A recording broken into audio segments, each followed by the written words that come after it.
그날 한 남자의 심장이 멈춘 것처럼 굳어버렸습니다. 68년을 살아온 재벌 회장, 숫자로 증명된 인생, 권력으로 쌓아 올린 제국. 그런 그가 시골 국도에서 만난 12살 소년 앞에서 무릎을 꿇었습니다. 도대체 그에게 무슨 일이 벌어진 걸까요? 서울 성북동 높은 담장 안쪽에 자리한 대저택이 있습니다. 새벽 5시 반. 알람이 울리기도 전에 강태훈의 눈이 떠졌습니다. 68회를 살아오면서 단 한 번도 알람 소리에 깬 적이 없었죠. 그는 그것을 자기 통제력의 증거라고 믿었습니다. 욕실 거울 앞에 섰습니다. 주름진 얼굴이 비쳤지만 아무런 감정도 떠오르지 않았어요. 면도기를 집어들고 정확히 같은 순서로 얼굴을 밀어냈습니다. 왼쪽 뺨, 오른쪽 뺨, 그리고 턱. 30년째 똑같은 루틴이었죠. 넓은 식탁에 혼자 앉았습니다. 가정부가 차려놓은 아침 식사는 완벽했어요. 하지만 태우는 밥 3숟가락, 반찬 2젓가락만 입에 넣고 수저를 내려놓았습니다. 남은 음식은 말없이 치워졌죠. 낭비라고 생각하지 않았습니다. 효율이라고 생각했어요. 서재로 들어갔습니다. 벽면 가득 상패와 트로피가 진열되어 있었어요. 올해의 CEO상, 산업훈장, 기업인 대상. 하나하나가 그의 인생을 증명하는 훈장들이었죠. 하지만 태우는 그것들을 한 번도 자세히 들여다본 적이 없었습니다. 봤던 날도 오늘도 표정은 똑같았어요. 전화벨이 울렸습니다. 비서실장이었죠. 회장님, 오늘 일정 보고 드립니다.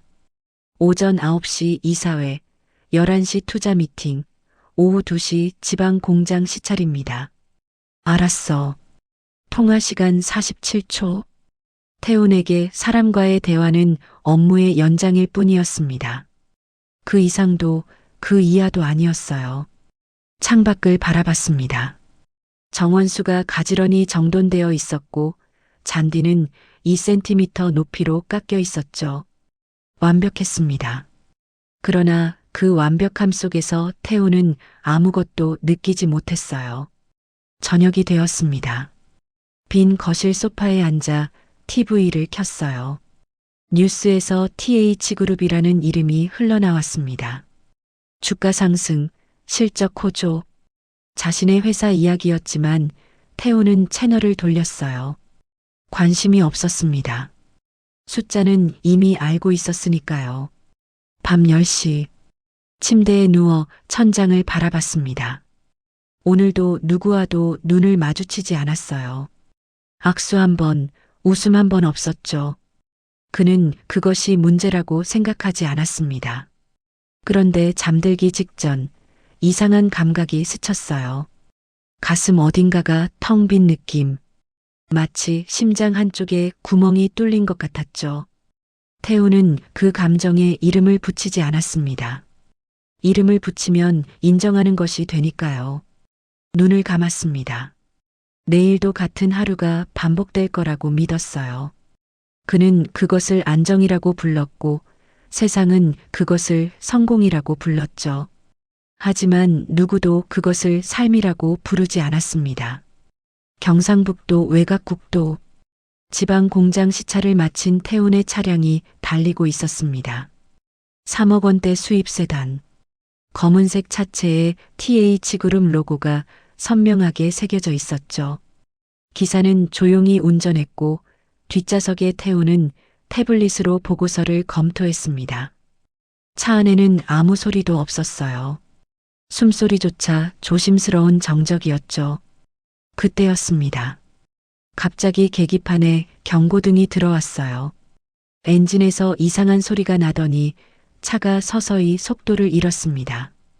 기사가 당황하며 갓길로 차를 빼냈죠. 시동이 꺼졌습니다. 다시 걸리지 않았어요. 수행비서가 급하게 전화를 걸었습니다. 가까운 정비소가 40분 거리입니다. 견인차는 1시간 후에나 온다고 합니다.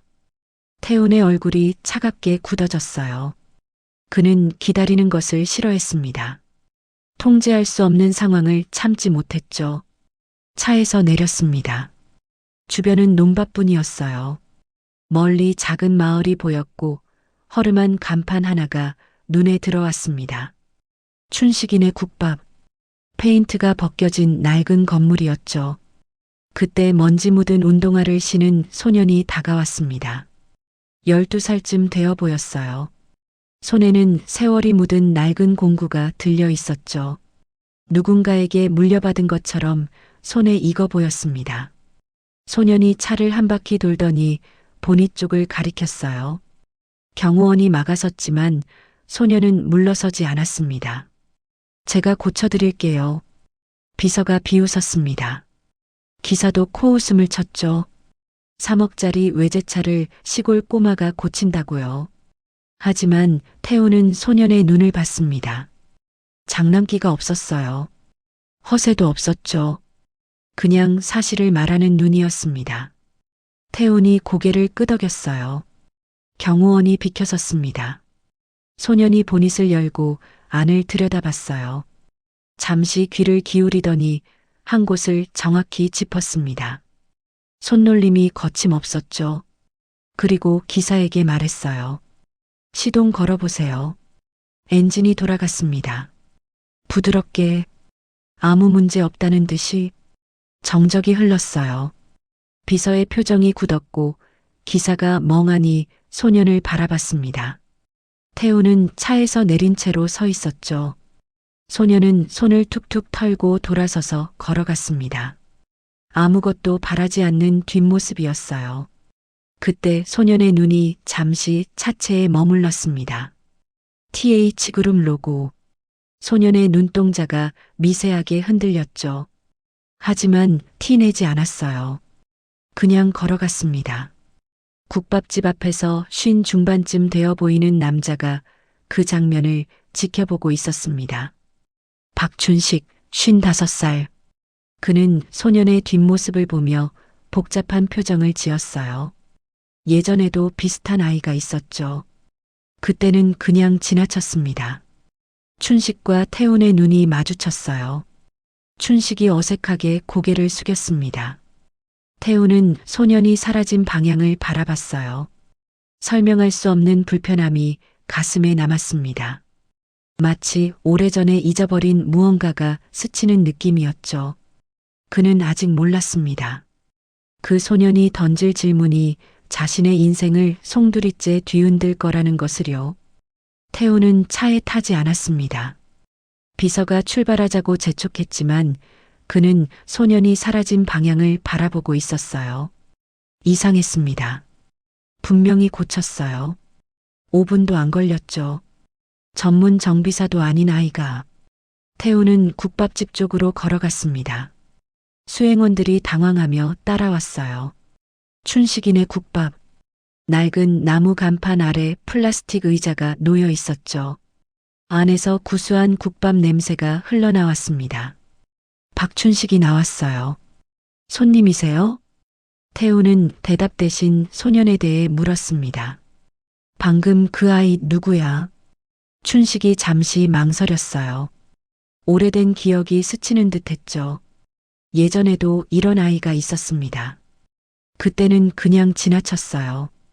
그 후회가 아직도 가슴에 남아 있었죠. 우주라고 합니다. 마을에서 혼자 사는 아이예요. 혼자 산다는 말에 태훈의 눈썹이 움직였습니다. 12살짜리가 혼자 산다고요. 춘식은 더 이상 말하지 않았어요. 국밥 한 그릇 드시고 가세요. 태훈은 거절하려다가 멈췄습니다. 국밥집 안으로 들어갔어요. 수행원들은 밖에서 기다렸죠. 작은 가게 안에는 태훈 혼자였습니다. 한쪽 벽에 오래된 TV가 켜져 있었어요. 뉴스에서 TH그룹 회장의 얼굴이 나왔습니다. 태훈 자신의 얼굴이었죠. 그는 무심히 고개를 돌렸어요. 춘식이 국밥을 내왔습니다. 김이 모락모락 피어올랐죠. 태훈은 숟가락을 들었어요. 한 입 먹었습니다.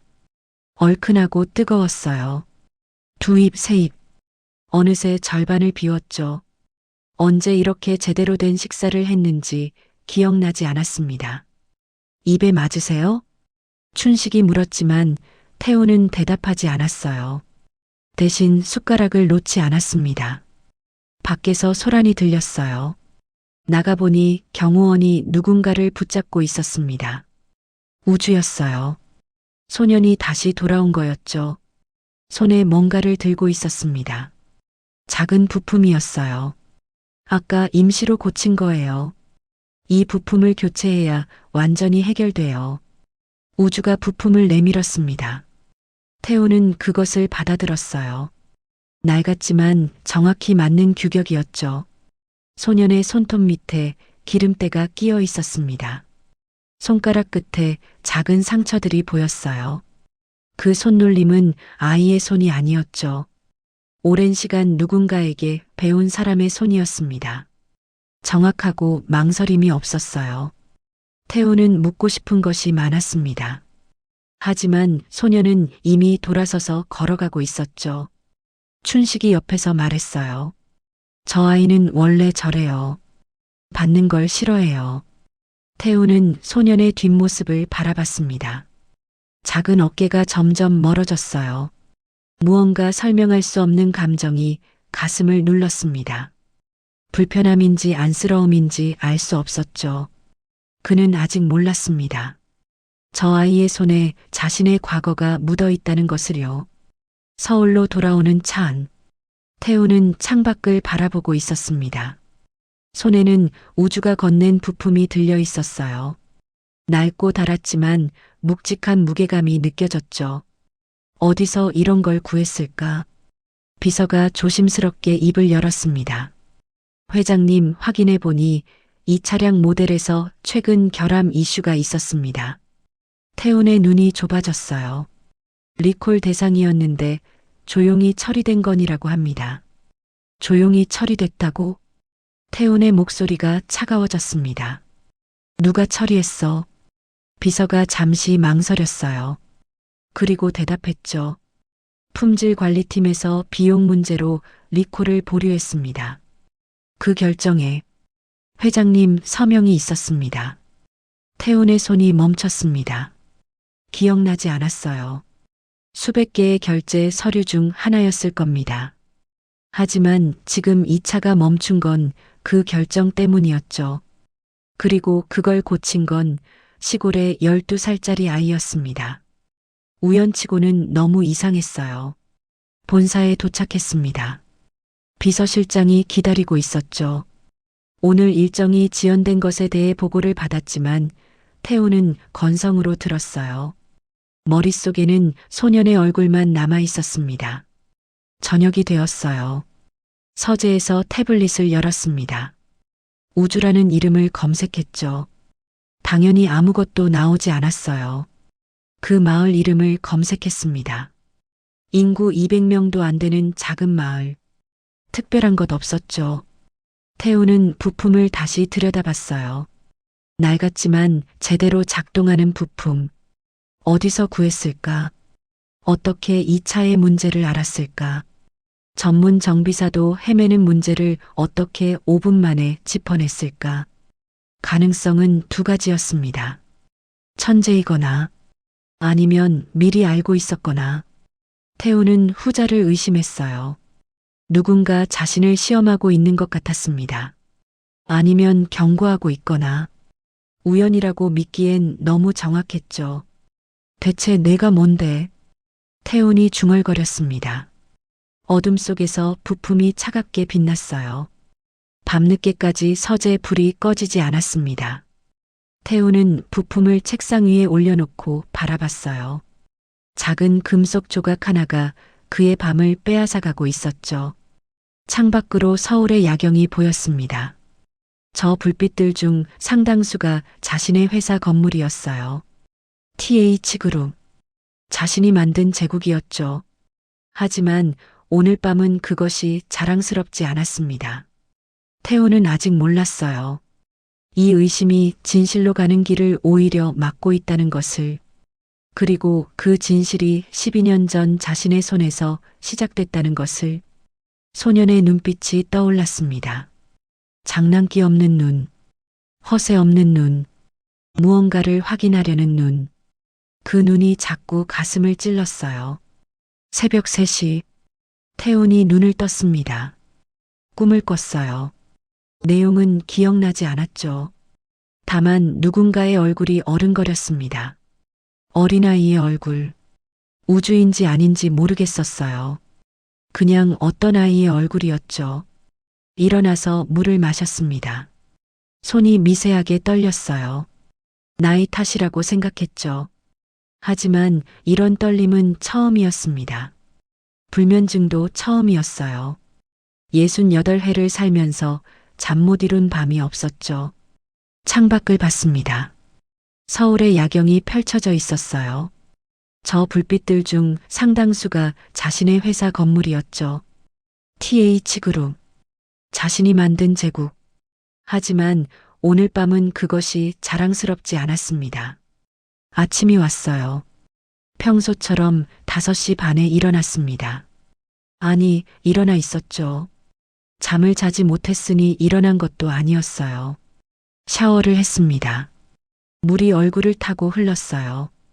거울 속 자신의 눈가에 그림자가 져 있었죠. 낯선 얼굴이었습니다. 출근했어요. 회의가 있었습니다. 발표자의 목소리가 멀게 들렸죠.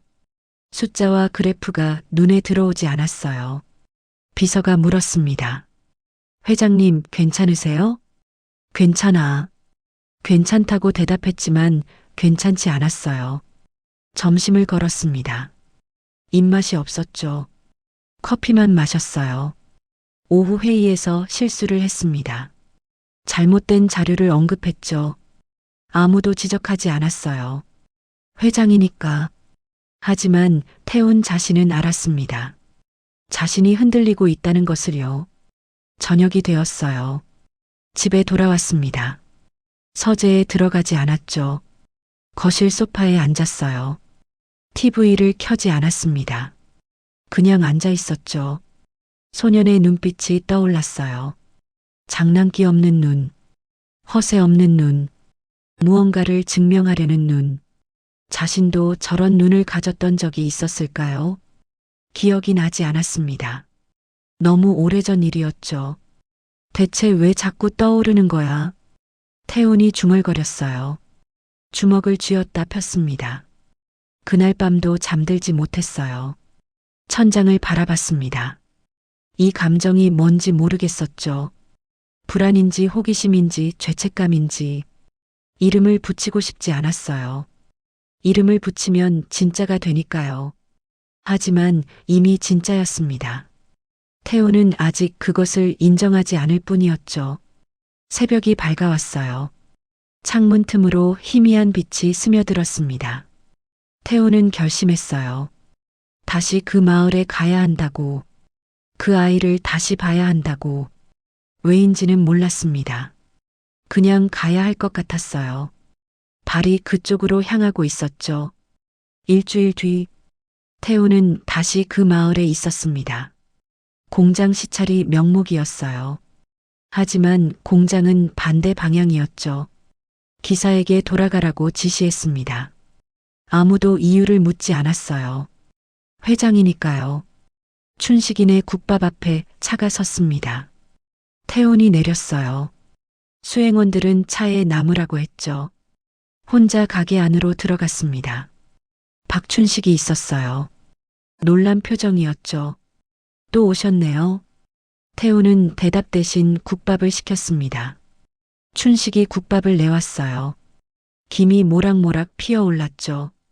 그때 가게 문이 열렸습니다. 우주가 들어왔어요. 태훈을 보고 멈췄죠. 눈이 마주쳤습니다. 소녀는 피하지 않았어요. 태훈도 피하지 않았죠. 춘식이 우주에게 말했습니다. 우주야, 밥 먹어. 우주가 구석자리에 앉았어요. 춘식이 작은 상을 차려줬습니다. 밥과 국, 반찬 몇 가지. 우주는 고맙다는 말 없이 먹기 시작했죠. 태훈이 지켜봤습니다. 아이가 밥 먹는 모습을요. 허겁지겁 먹지 않았어요. 천천히 하지만 남김없이 먹었죠. 밥알 하나 흘리지 않았습니다. 춘식이 태훈 옆에 서서 중얼거렸어요. 저 아이, 원래 저렇지 않았는데. 태훈이 고개를 돌렸습니다. 무슨 말이야? 춘식의 눈에 오래된 그림자가 스쳤어요. 예전에도 이런 아이를 본 적 있었죠. 그땐 외면했습니다. 그 후회가 지금도 가슴을 눌렀어요. 그냥 예전엔 웃기도 했어요.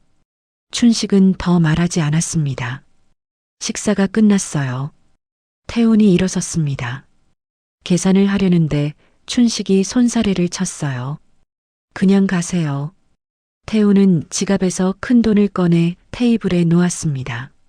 10만 원짜리 몇 장이었죠. 우주가 그 돈을 봤어요.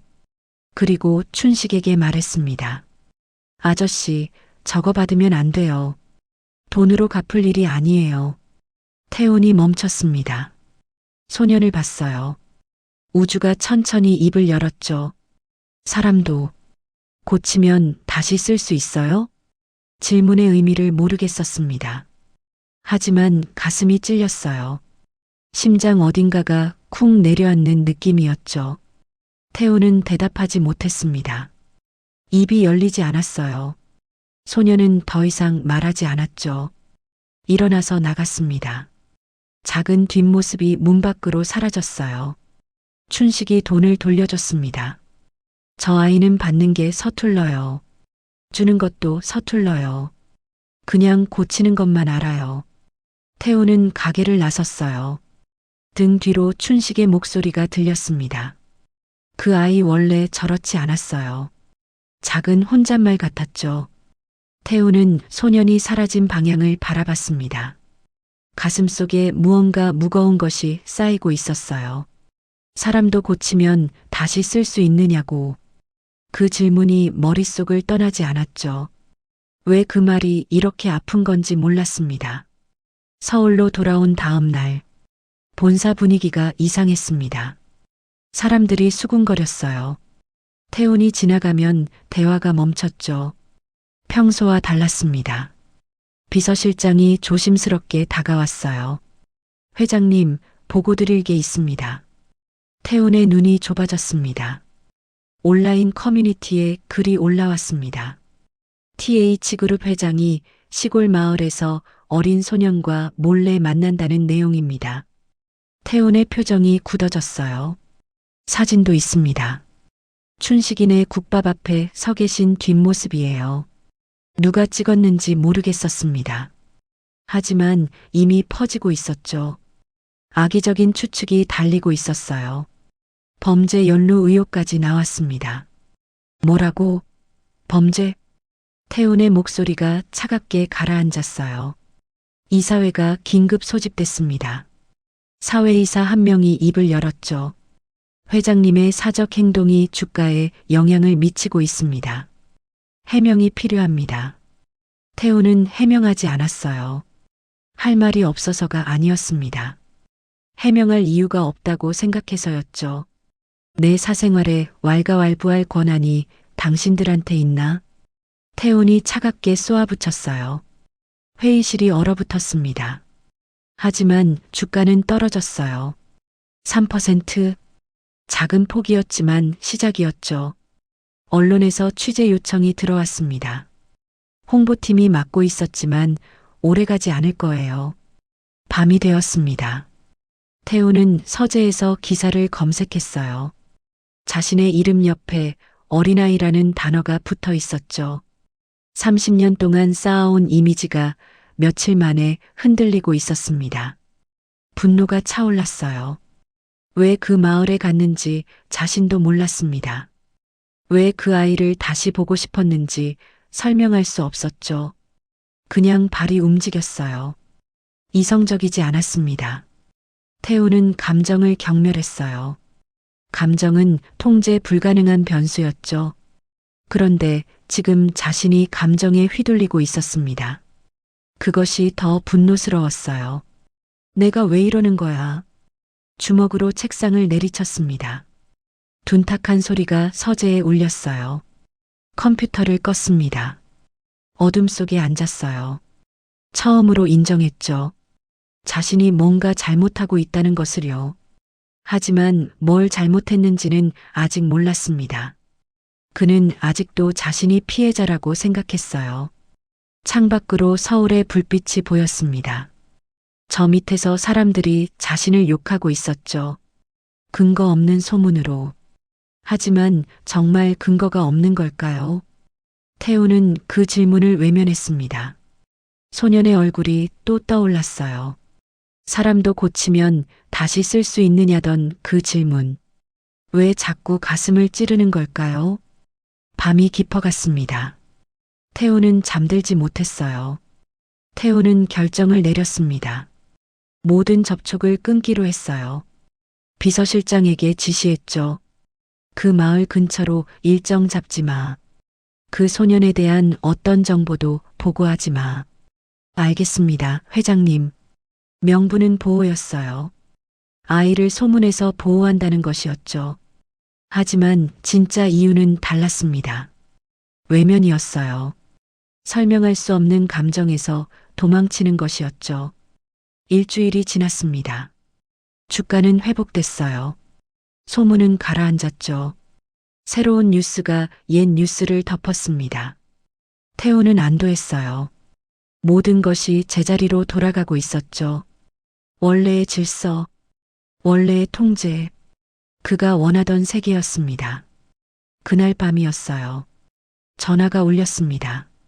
모르는 번호였죠. 받지 않으려다가 받았어요. 여보세요. 박춘식이었습니다. 회장님, 저 춘식이네 국밥집입니다. 태훈의 손이 멈췄어요. 우주가 닫혔어요. 심장이 쿵 내려앉았습니다. 어젯밤에 폐차장에서 작업하다가 손을 크게 베었어요. 혼자 있다가 아침에 발견됐습니다. 춘식의 목소리가 떨렸어요. 또 늦었다는 생각이 드는 것 같았죠. 예전에도 비슷한 일이 있었습니다. 그때는 외면했어요. 이번엔 달라야 했죠. 지금 면 소재지 병원에 있어요. 태우는 아무 말도 하지 않았습니다. 춘식도 더 말하지 않았어요. 전화가 끊겼죠. 태우는 전화기를 내려놓았습니다. 움직이지 않았어요. 움직여야 할 이유가 없었죠. 그 아이는 남이었습니다. 아무 관계도 없었어요. 그렇게 생각했습니다. 하지만 손이 떨렸어요. 새벽까지 잠들지 못했죠. 다음 날 비서에게 물었습니다. 그 병원 연락처 알아봐. 비서가 의아한 표정을 지었어요. 그냥 확인만 해. 그 이상은 하지 마. 보고가 왔습니다. 소녀는 퇴원했다고 했어요. 열바늘을 꿰맸다고 했죠. 보호자 없이 혼자 퇴원했다고 했습니다. 12살짜리가 혼자. 태우는 보고서를 덮었어요. 아무 지시도 내리지 않았습니다. 하지만 그날 밤 거울 앞에 섰을 때 자신의 얼굴이 낯설었어요. 눈가에 그림자가 더 짙어져 있었죠. 무언가 잘못되고 있다는 감각. 그것이 점점 선명해졌습니다. 소년의 손이 떠올랐어요. 기름때 묻은 손, 상처투성이 손가락. 그 손이 열바늘을 꿰맸다고요. 태우는 눈을 감았습니다. 가슴이 답답했어요. 왜 이러는 걸까요? 남인데, 아무 상관없는 아이인데, 그런데 왜 이렇게 신경이 쓰이는 걸까요? 한 달 뒤, 태우는 다시 그 마을 근처를 지나고 있었습니다. 우연이었어요. 정말로 우연이었죠. 이번에는 출장 경로에 포함된 길이었습니다. 차창 밖으로 춘식이네 국밥 간판이 보였어요. 멈추라는 말이 목까지 올라왔습니다. 하지만 삼켰죠. 차는 그냥 지나갔어요. 출장을 마치고 돌아오는 길이었습니다. 해가 지고 있었죠. 문득 차를 세웠어요. 마을 입구였습니다. 왜 세웠는지 자신도 몰랐어요. 내렸습니다. 걸었어요. 마을 안쪽으로 들어갔죠. 수행원들이 따라오려 했지만 손짓으로 막았습니다. 혼자 걸었어요. 우주를 발견했습니다. 낡은 창고 앞에서 뭔가를 고치고 있었어요. 오래된 경운기였죠. 소년의 손에 붕대가 감겨 있었습니다. 아직 상처가 낫지 않은 거였어요. 우주가 고개를 들었습니다. 태훈을 봤어요. 놀라지 않았죠. 예상했다는 듯이 태훈이 다가갔습니다.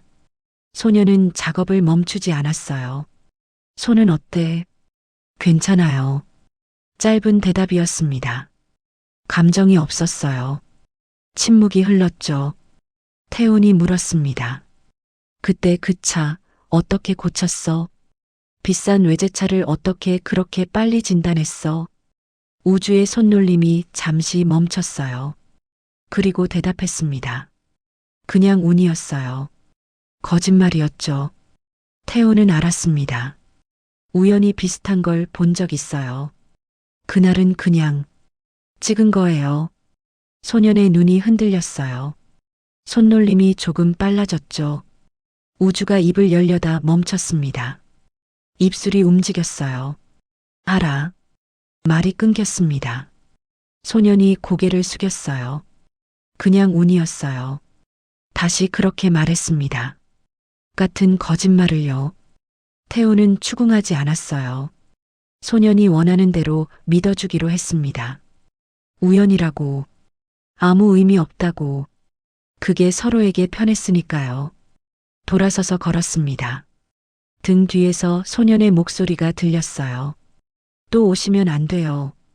태훈은 멈추지 않았습니다. 그냥 걸었어요. 아저씨한테 좋을 거 없어요. 차가운 말이었습니다. 하지만 그 안에 뭔가 다른 게 섞여 있었죠. 경고인지 보호인지 알 수 없었어요. 태훈은 뒤를 돌아보지 않았습니다. 발걸음을 옮겼죠. 무언가 무거운 것이 가슴에 쌓이고 있었어요. 소년이 삼킨 말. 알아. 그 다음에 뭐가 오려던 걸까요? 할아버지. 태훈의 머릿속에 그 단어가 스쳤습니다. 하지만 연결하지 못했어요. 아직은. 차에 올라탔습니다. 마을이 멀어졌어요. 소년의 뒷모습이 사이드 미러에서 점점 작아졌죠.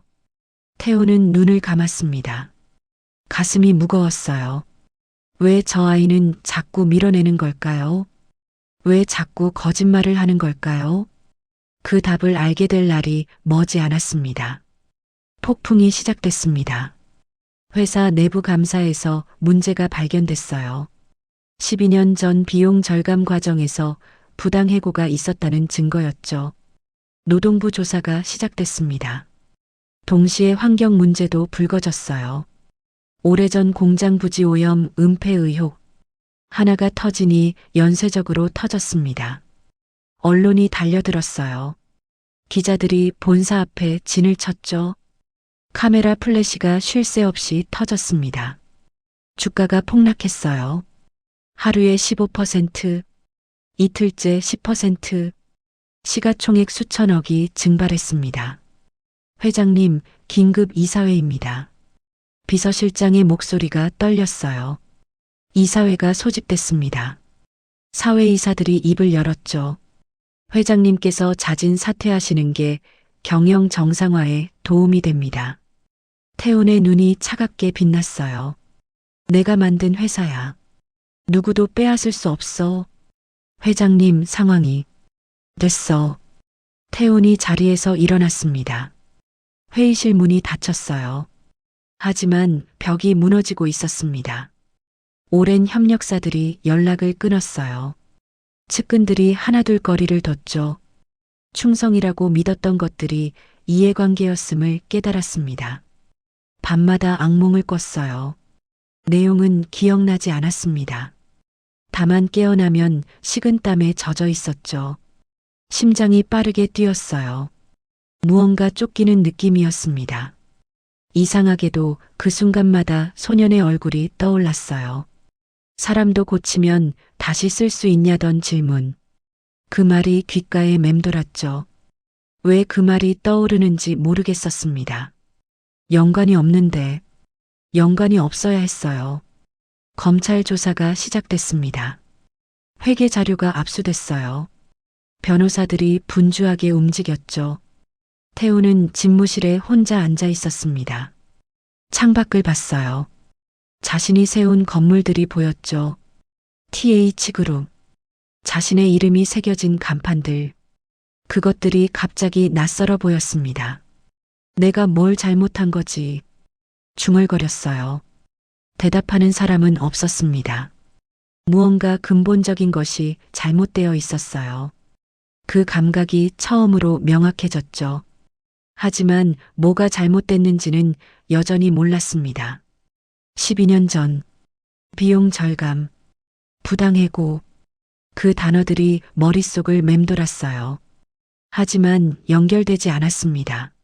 아직은 소년의 손이 떠올랐어요. 낡은 공구를 쥐던 손, 누군가에게 물려받은 것 같던 그 손. 태우는 눈을 감았습니다. 가슴이 조여왔어요. 무너지고 있었습니다. 천천히, 하지만 확실하게 태우는 결론을 내렸습니다. 모든 것의 시작점을 찾아야 했어요. 그리고 그는 그것이 우주라고 확신했습니다. 그 아이를 만난 이후로 모든 것이 꼬였어요. 차가 멈췄고, 마을에 갔고, 소문이 났고, 회사가 흔들렸죠. 우연의 일치라고 하기엔 너무 정확한 순서였습니다. 누군가 자신을 겨냥하고 있었어요. 그 아이가 도구일 수도 있고 배우일 수도 있었죠. 어느 쪽이든 확인해야 했습니다. 마을로 갔어요. 이번에는 수행원 없이 직접 운전했습니다. 밤이었죠. 마을은 조용했어요. 춘식이네 국밥에 불이 켜져 있었습니다. 춘식이 마감 준비를 하고 있었어요. 태훈이 들어왔죠. 춘식이 놀랐습니다. 이 시간에 왜 오셨어요? 태훈이 다가갔어요. 눈빛이 차가웠습니다. 그 아이에 대해 아는 거 다 말해. 왜 혼자 사는지, 부모는 어디 있는지, 누가 보내서 나한테 접근한 건지. 춘식의 표정이 변했어요. 한숨을 쉬었습니다. 그 아이는 아무도 보낸 적 없어요. 그냥 여기 사는 아이예요. 오래전부터, 오래전이 언제야? 한 5년쯤 됐어요. 할아버지랑 왔다가, 할아버지가 돌아가시고 혼자 남았어요. 할아버지. 그 단어에 태훈의 귀가 멈췄습니다. 할아버지가 누군데? 춘식이 고개를 저었어요. 몰라요. 그냥 아이를 데리고 온 노인이었어요. 과묵했어요. 아무 말도 안 했어요. 태우는 더 묻지 못했습니다. 대신 밖으로 나갔어요. 우주를 찾았죠. 낡은 창고에 불빛이 있었습니다. 우주가 거기 있었어요. 태훈이 들어갔죠. 소년이 돌아봤습니다. 태훈이 말했어요. 차갑게, 단호하게, 다시는 내 앞에 나타나지 마. 우주의 눈이 흔들렸습니다. 무슨 목적인지 모르겠지만 나한테 접근하지 마. 내가 뭘 노리는지 다 알아. 거짓말이었어요. 아무것도 몰랐습니다. 하지만 공격이 최선의 방어라고 믿었죠. 우주는 대답하지 않았어요. 눈만 바라봤습니다. 그 눈에 상처가 있었죠. 분노가 아니었어요. 체념이었습니다. 마치 예상했다는 듯이, 언젠간 이런 말을 들을 거라고 알았다는 듯이. 소년이 입을 열었어요. 작은 목소리였습니다. 알겠어요. 그게 전부였어요. 저항도 없었고 해명도 없었죠. 그냥 받아들였습니다. 태우는 돌아섰어요. 나가면서 뒤를 돌아보지 않았습니다. 창고 밖으로 나왔어요. 밤바람이 차가웠습니다. 발걸음을 옮겼죠. 그 침묵이 폭풍 전의 고요임을 태우는 몰랐습니다. 자신이 방금 무슨 짓을 했는지도 몰랐어요. 차에 올라탔습니다. 엔진을 걸었어요. 마을이 멀어졌죠. 백미러로 창고를 봤습니다. 불빛이 꺼져 있었어요. 태훈의 손이 떨렸습니다. 왜 떨리는지 몰랐어요. 승리한 기분이 아니었습니다. 오히려 뭔가 잃어버린 것 같았죠. 전화가 울렸습니다. 새벽 2시였어요. 춘식이었습니다. 회장님, 우주가 사고를 당했어요. 태훈의 심장이 멈춘 것 같았어요. 폐차장에서 차량이 무너졌어요. 병원으로 실려갔는데 상태가 안 좋아요. 전화가 끊겼습니다. 태훈은 움직였어요. 생각하기 전에 몸이 먼저 움직였죠. 차를 몰았습니다. 새벽 도로는 비어 있었어요. 3시간 거리를 2시간 만에 달렸죠. 병원에 도착했습니다. 응급실 앞에 춘식이 서 있었어요. 태훈을 보더니 고개를 숙였습니다. 수술 중이에요. 다리가 심하게 다쳤어요. 대기실에 앉았습니다. 시간이 흘렀어요. 춘식이 옆에 앉아 있었죠. 침묵이 길어졌습니다. 춘식이 입을 열었어요. 말해야 할 것 같아요. 진작에 말했어야 하는데 못했어요. 태훈이 고개를 돌렸습니다. 우주 할아버지 이야기예요. 춘식의 목소리가 떨렸어요. 그 노인은 기술자였어요. 아주 뛰어난 기술자. 대기업에서 30년을 일했어요. 그런데 어느 날 갑자기 잘렸어요. 회사가 비용 절감한다면서 나이 든 기술자들을 정리했거든요. 태훈의 손이 차가워졌습니다. 그 뒤로 노인은 무너졌어요.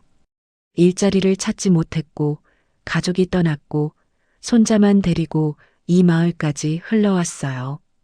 그리고 몇 년 전에 돌아가셨어요. 그 회사가 어딘데? 태훈의 목소리가 갈라졌어요. 춘식이 대답하지 않았습니다.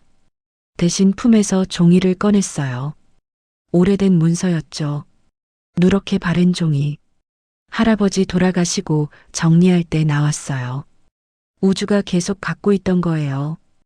유일하게 남은 할아버지 물건이라고.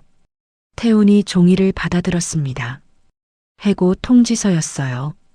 거기에 회사 이름이 있었습니다. TH그룹. 그리고 밑에 결제란이 있었어요.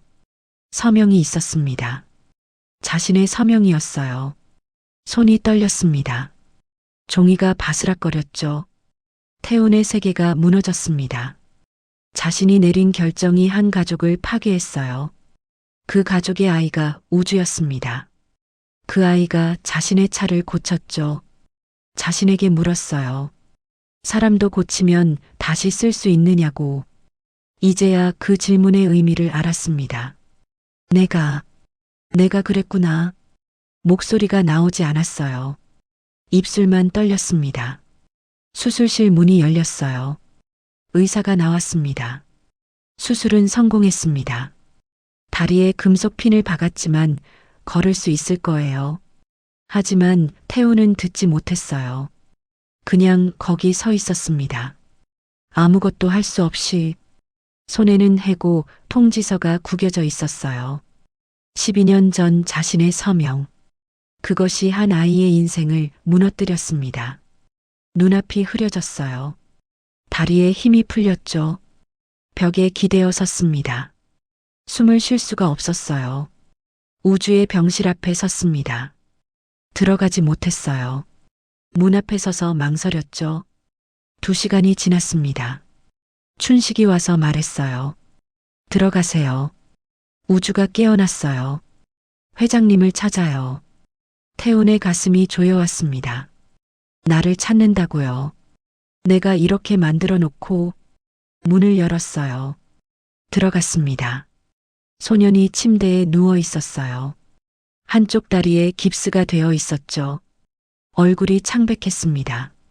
하지만 눈은 떠 있었어요. 태훈을 바라보고 있었죠. 태훈이 다가갔습니다. 침대 옆에 섰어요. 말이 나오지 않았습니다. 68회 인생 동안 무수한 협상과 연설을 했어요. 수천 명 앞에서 연단에 섰죠. 하지만 지금 이 순간 한마디도 할 수 없었습니다. 우주가 먼저 입을 열었어요. 알고 있었어요. 처음부터. 태훈의 숨이 멎었습니다. 제가 누군지, 그 차를 왜 고쳤는지 확인하고 싶었어요. 정말로 그 사람인지. 할아버지를 버린 사람인지 담담한 목소리였어요. 원망도 분노도 없었죠. 그냥 사실을 말하는 것이었습니다. 태훈의 무릎이 꺾였어요. 의자에 앉는 게 아니었습니다. 그냥 주저앉았죠.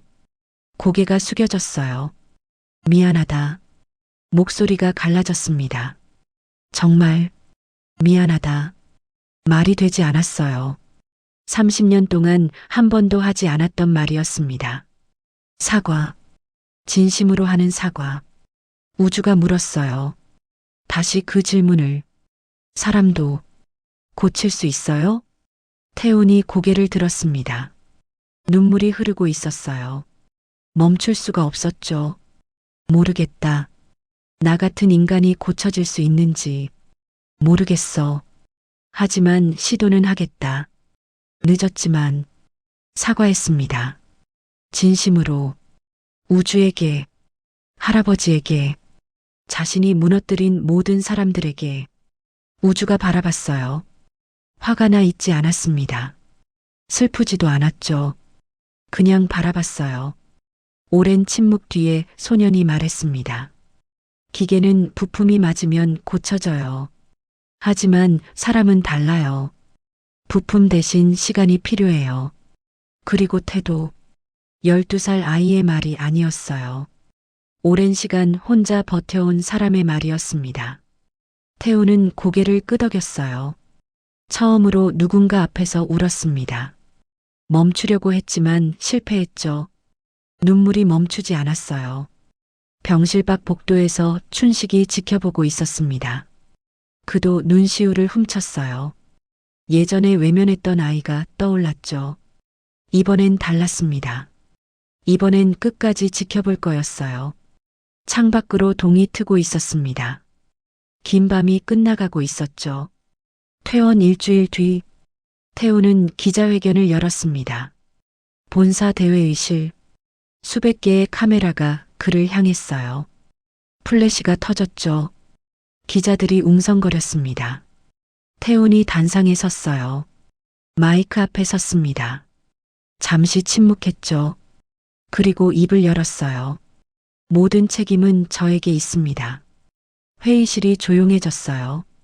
12년 전 비용 절감이라는 명목하에 수많은 사람들을 내쳤습니다. 부당 해고였어요. 숫자 뒤에 숨어서 사람을 외면했습니다.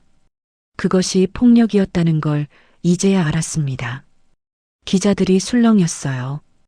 카메라 셔터 소리가 빗발쳤죠. 회장직에서 물러나겠습니다. 잦은 사퇴입니다. 누가 요구하기 전에 스스로 내려놓겠습니다. 웅성거림이 커졌어요. 보유 주식 대부분을 재단에 출연하겠습니다. 피해자 보상 기금을 만들겠습니다. 제가 무너뜨린 사람들에게 조금이라도 갚겠습니다. 태훈의 목소리는 담담했어요. 떨리지 않았습니다.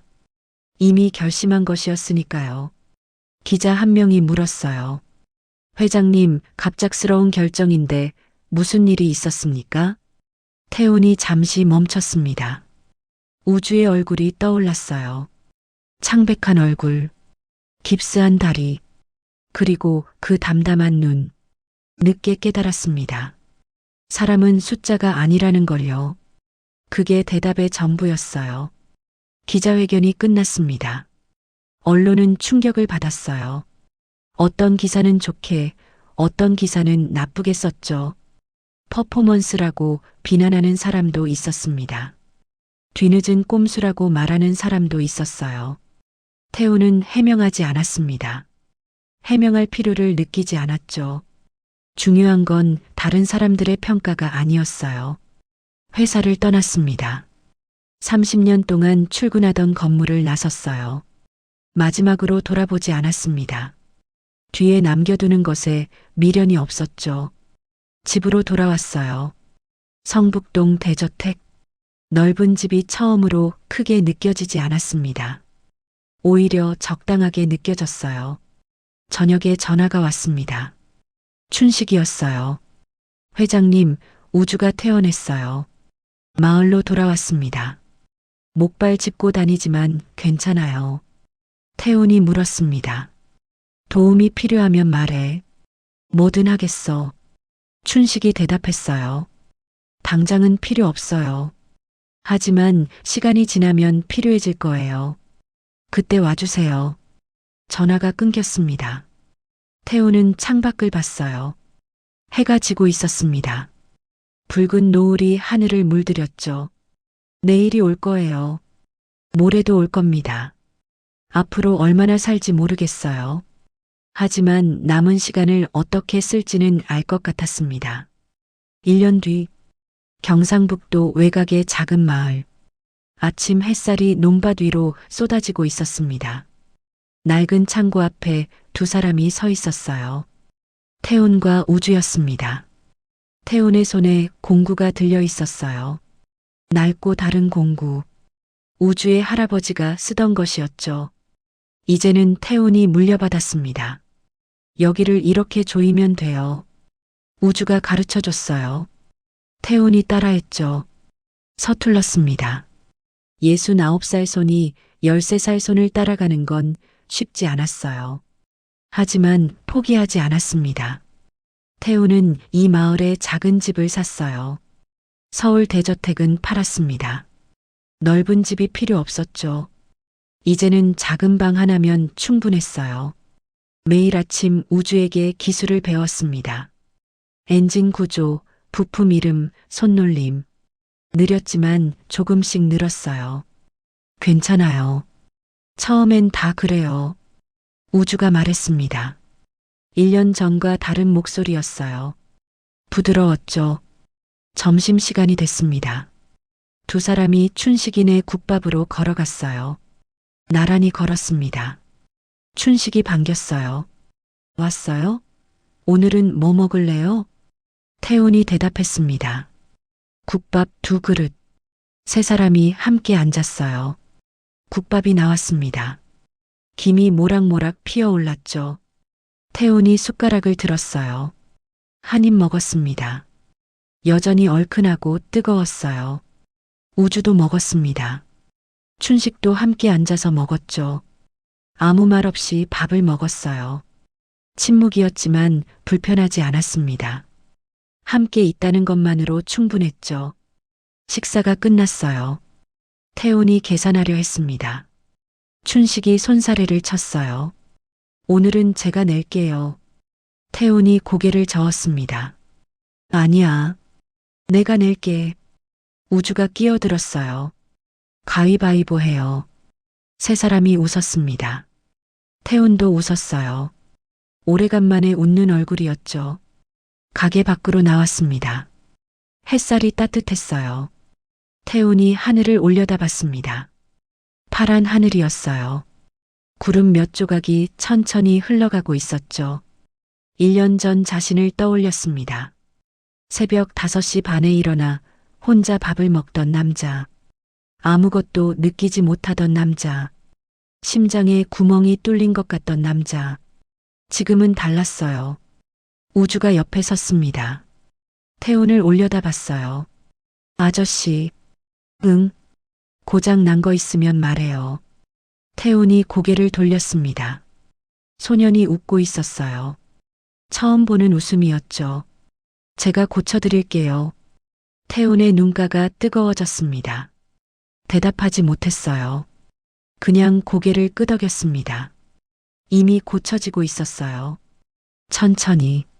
하지만 확실하게. 오늘의 이야기는 마음에 어떻게 남으셨나요? 오늘도 시청해 주셔서 진심으로 감사드립니다. 밤에 듣는 인생 사연이었습니다.